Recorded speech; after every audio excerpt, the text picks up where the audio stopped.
সাবেক আওয়ামী লীগ বলতে কিছু নাই, এরা হচ্ছে গণহত্যাকারী। প্রশাসন যদি মনে করে আমাদের সহযোগিতা প্রয়োজন, এই ছাত্র নাগরিক আমরা সবসময় সহযোগিতা করতে প্রস্তুত। ইতিমধ্যে যেহেতু ঘোষণা হয়েছে যে ওসি ইচ্ছাকৃত ভাবে 2 ঘন্টা পরে এসেছে, ওনাকে সাসপেন্ড করা হয়েছে এবং এই গাজীপুরকে ডি আওয়ামীফিকেশনের জন্য উনারা আমাদেরকে আশ্বস্ত করেছে আইন শৃঙ্খলা রক্ষাকারী বাহিনী তাদের সর্বোচ্চ যে পদক্ষেপ রয়েছে সেই পদক্ষেপ গ্রহণ করবে। এবং ইতিমধ্যে আপনারা জানেন অপারেশন ডেভিল হান্ট ঘোষণা করা হয়েছে। যমুনা রাইস কুকারে আছে 3-in-1 function. Jamuna rice cooker, smart রান্নায় আধুনিক জীবন। প্রিয় সহযোদ্ধা, আপনাদের কাছে অনুরোধ করছি, এই দেশটা আমাদের। এই দেশের প্রতি মায়া ছিল না বলেই হাসিনার লেসপেন্সার আওয়ামী লীগ এবং যুবলীগ দেশের সম্পদ বিদেশে পাচার করেছে। কারণ তারা জানতো দিন শেষে তারা দেশে থাকবে না। এই জন্য তারা দেশ থেকে $260 বিলিয়ন বাংলাদেশ থেকে পাচার করেছে। কিন্তু আমাদের এই দেশেই থাকতে হবে। সুতরাং এই দেশের সম্পদ আমাদের, এই দেশের নিরাপত্তা আমাদেরকে নিশ্চিত করতে হবে। সেই জায়গা থেকে পুলিশ যেহেতু প্রতিশ্রুতি দিয়েছে এবং ইতিমধ্যে তারা পদক্ষেপ নিয়েছে, আমরা এই জায়গা থেকে পুলিশকে আমরা সহযোগিতা করতে চাই। আমরা পর্যবেক্ষণ করব, আমরা সহযোগিতা করবো। এর মানে এই নয় যে পুলিশ আবার মামলা বাণিজ্য করবে। এর মানে এই না যে আজকে 15 জনকে ধরে কালকে হচ্ছে সকালে জামিন দিয়ে দিবে। আমরা এটি নিশ্চিত করতে চাই সাবেক আওয়ামী লীগ বলতে কিছু নাই, এরা হচ্ছে গণহত্যাকারী। সাবেক মুক্তিযোদ্ধা বলতে কিছু নাই, এই মুজাম্মেল হচ্ছে গণহত্যাকারী। মিডিয়ায় আপনারা যারা লিখছেন সাবেক বলছে, আপনারা জানেন উনি হচ্ছেন ফ্যাসিবাদের দূষর।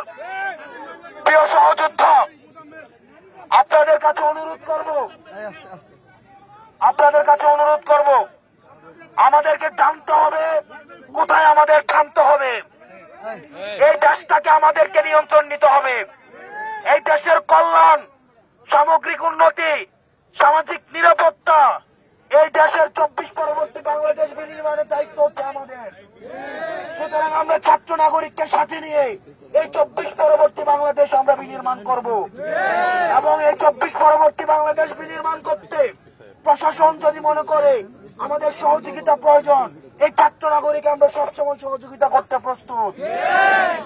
আজকে গাজীপুর কমিশনার উনি যেহেতু আজকে আমাদেরকে কমিটমেন্ট দিয়েছেন এবং এই অন্তর্বর্তীকালীন সরকার, এই সরকার ছাত্র নাগরিকের প্রতিনিধিত্ব করছেন, সেই জায়গা থেকে আমরা এই প্রতি আমাদেরকে উনি যে কমিটমেন্ট দিয়েছেন এই কমিটমেন্টের প্রতি আমরা আস্থা রাখছি।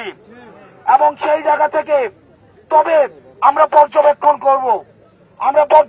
করব দ্রুততম সময়ের মধ্যে যারা এই হামলায় জড়িত ছিল এবং 17 বছর ধরে যারা নির্যাতন নিপীড়ন চালিয়েছে, এই গাজীপুরকে সন্ত্রাসের আতুরঘরে পরিণত করেছে, তাদের আমরা এই অপারেশন ডেভিল হান্টের মধ্য দিয়ে একটা টেবিলে যেন বাদ না যায়, প্রত্যেকের শাস্তির আওতায় আনতে হবে।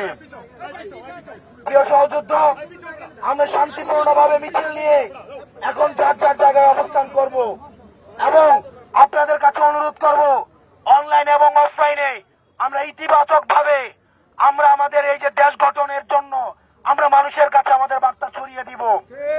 আমরা যে গঠনমূলক কাজ রয়েছে এবং এই অন্তর্বর্তীকালীন সরকারকে সহযোগিতা করার মধ্য দিয়ে একটি সুষ্ঠু, participatory, free and fair democratic ট্রান্সফরমেশনের জন্য যেতে পারে, আমরা সেই জন্য আমরা সহযোগিতা করব। প্রিয় সহযোদ্ধা, আমরা বাংলাদেশের বিভিন্ন প্রান্ত থেকে এই জায়গায় এসেছি, মিরপুর থেকে, টঙ্গী থেকে, সাভার থেকে, গাজীপুর থেকে, ঢাকা থেকে, কেরানীগঞ্জ থেকে এবং বিভিন্ন জায়গা থেকে আপনারা এখানে এসছেন।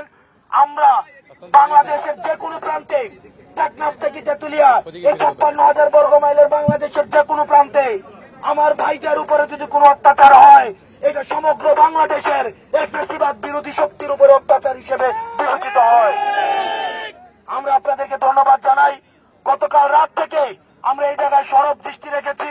আমরা আমাদের অবস্থান অব্যাহত রেখেছি এবং পরবর্তীতে অন্যায় অবিচারের বিরুদ্ধে আমাদের এই সরব এবং আমাদের এই প্রতিরোধ অব্যাহত থাকবে। আমরা এখন শান্তিপূর্ণভাবে এখান থেকে মিছিল নিয়ে আমরা স্থান ত্যাগ করব।